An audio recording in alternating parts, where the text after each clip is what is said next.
know it's possible. Of course it's possible. Millions of people do it. The question is, are you hungry enough and willing to eat, or are you soft? No, unbelievable. 4 years ago, I was faced with a dilemma. I could either continue living my life the way that I had been living it for the first 17 years, or I could do something different and drastically change the trajectory of my life moving forward. And as I'm in this period of life, I'm scrolling on Instagram, and I saw this guy that reminded me of Gary Vee. He lived in my city. I took that disliking that I had for Gary Vee, and I said, you know what?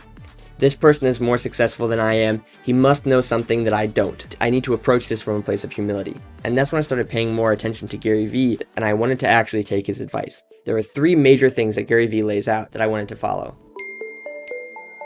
So I called the guy up and I said, I want to work for you. And he said, I will hire you, but you have to follow everything that I say. You have to come with me to the gym at 5 a.m. and that you can't leave until you've given me at least 3 months. I woke up at 5 a.m. and I headed to the gym with him and another guy, and we started working out. After our first workout, I went into the bathroom and I puked. And I thought to myself, this is going to be a long 3 months. And so day after day, wake up at 5 a.m., I'd go to the gym. Afterwards, I'd go to mass at 6:15 a.m. And then I'd go make my 50 cold calls, my 50 follow-ups, and build my list for the next day. And I sucked. My job was an appointment setter. I was just making these cold calls to get these appointments for my boss to close them. After about a month, I think I got my first appointment. It took that long because I sucked that bad. Then, all of a sudden, after I got my first one, I got another one. And then I started getting 2 in a day and 3 in a day. And then out of the 50 cold calls that I'd be making, I'd be getting 5, 6, 7 appointments a day. What I didn't know is that he wasn't as good as closing as he let on. So even though I was doing my job of getting these appointments set with the decision makers in these industries that he laid out were fair game, I wasn't making any money because those appointments weren't going anywhere. I would only make a commission if he closed them. Regardless of whose fault this was, I was actually getting better at my confidence on the phone, all the while I wasn't making money. And so from a standpoint of what Gary Vee says, I actually was just working for this guy for free. In March of 2020, a week before my 90 days were up, it just all went away. At the 90-day mark, I called my boss and I said, hey, it's been 90 days. I haven't made any money. This isn't working. We need to move on.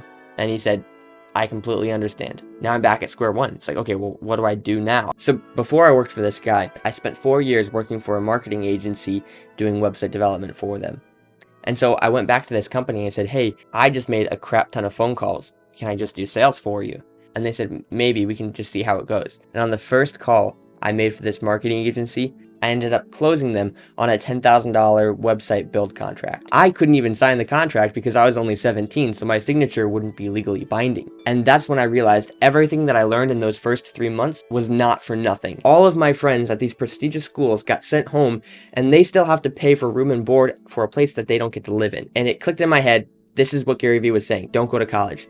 It's not worth the money that you're spending. I'm just going to keep doing what I've been doing and stay with this marketing agency. So then after about a year and a half of doing sales there, I go to my buddy, it's August of 2021, and I say, everybody is talking about traveling long term, but nobody ever does it.